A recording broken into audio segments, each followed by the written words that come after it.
My name is Woolie, and this is SCRUBGUIDES. Playing a fighting game online can be a uniquely frustrating experience when you aren't quite sure how to stop what your opponent is doing. Your best guesses sometimes are all the wrong ones.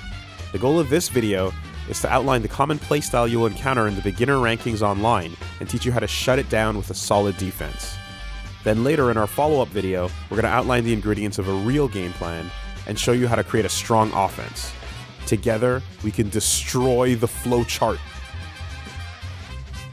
Before we get into it, here's a quick reminder of the numpad annotation system. It's what the letters and numbers mean, like 2H, 236L, and so on and so forth. Flowchart players will see early fast results online because it's an extremely aggressive style, and it's not immediately apparent that constant risks are being taken. But they then quickly hit a wall in the form of a player who knows the answers. The playstyle can essentially be broken down into 5 usual suspects: Superdash, Autocombos, Raw Supers, Raw Tags, and Beamspam. It's important to note here that these 5 things have a time and place, and there are ways to use them in a less risky manner. It's not about never doing these, it's about not abusing them, and it's more so about never being predictable. The Superdash, the get in free button. It sends you flying straight at the opponent and you start a combo. But is it really free? Nah, it's not.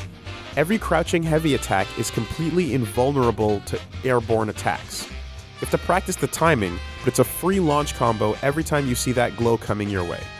There's a time and place to use these, such as getting around key blasts, under cover fire from an assist, or at a close distance when you anticipate they'll be recovering from a slow button. But if you punish the obvious full screen ones enough times, it should send a message. And if you follow up your punish with a big damage combo, that message will put the fear of God into them. Note that you can also use 4S, or back in special, to deflect them away from you, or beam specials to stop them in their tracks. Timing for these, however, is easier to do on reaction to the dash, so the payoff is lower. Also note that if you block a super dash, they have enough time to block your follow-up attacks. But if they're mashing to land an auto combo at this point instead of blocking, you can do a 5H standing heavy attack to send them flying and start a combo. Auto combos. Pressing light attack continuously allows you to do a basic ground combo into a basic air combo if it hits you. No confirmation required. If they're pressing the button and hoping for the best, you don't have to put up with it. After 2 light attacks, the third one will always be a unique, longer attack that often has a weakness. Sometimes it doesn't, however. It's character specific. Beerus, for example, will switch sides for a 3rd hit, but if you press light attack during his slide, it'll always hit him first. Yamcha, however, is an example of a character that pushes you far enough away on his 3rd attack when he kicks and pushes you out of his range, but it leaves you enough time to act first and either start pressuring him, backdash away, or use a Dragon Rush to open up his guard if he doesn't move. Everyone's blocked auto combo is different, but you can always consider it your turn to act when you do block one. Use said turn to go in with your assists, create an opening, which we'll cover a bit more in the next video focused on offense. Raw Supers. The dear God I hope they pressed something panic button.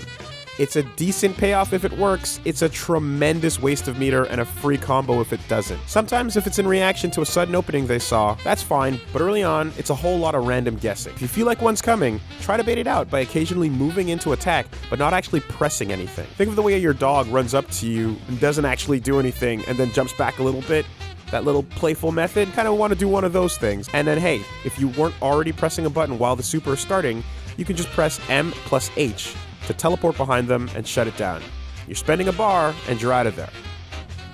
Note that some characters like Cell, Adult Gohan, and Majin Buu have massive explosions that hit on all sides, so don't teleport into those. Sometimes we can do better though. Anytime you hit the opponent in this game, if you cancel the moment of hit into an M plus H teleport, you'll get a kick with a wall bounce. So instead, block a big raw super like say Vegeta's Big Bang attack, and while they're recovering, you throw out a Ki Blast and teleport right when it hits them, and you get a free wall bounce combo.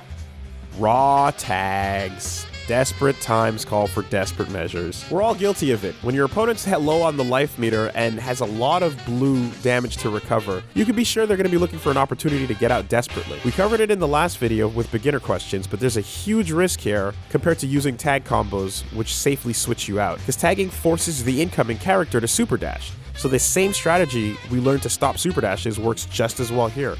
When you see the tag flash, a well-timed 2H will counter the incoming character and blow them up just as well as you'd expect.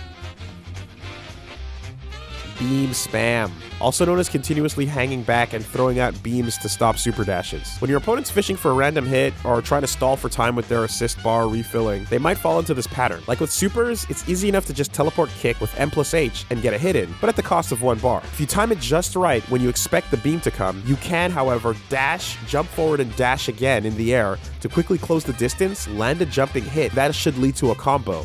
So instead of spending a bar, you're building it.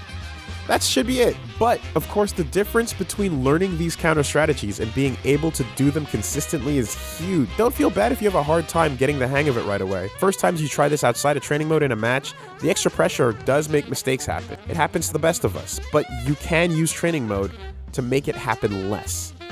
Like we said last time, preparation plus opportunity equals big damage.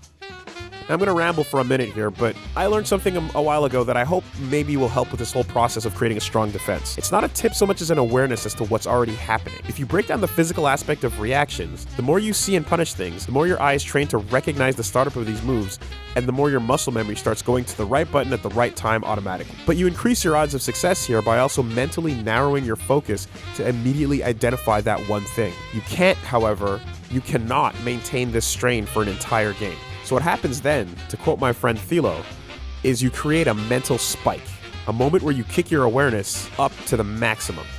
In the next 5 seconds, I know they're going to do this. Wait for it. Everything else is noise. You identify, you react, you capitalize. The fact that this is almost an entirely automated process in response to you simply doing the thing many times is awesome, but you have to hit the lab. You have to train. Next time on Scrub Guides, now that the flowchart is out of our lives, we're going to replace it with a legitimate game plan.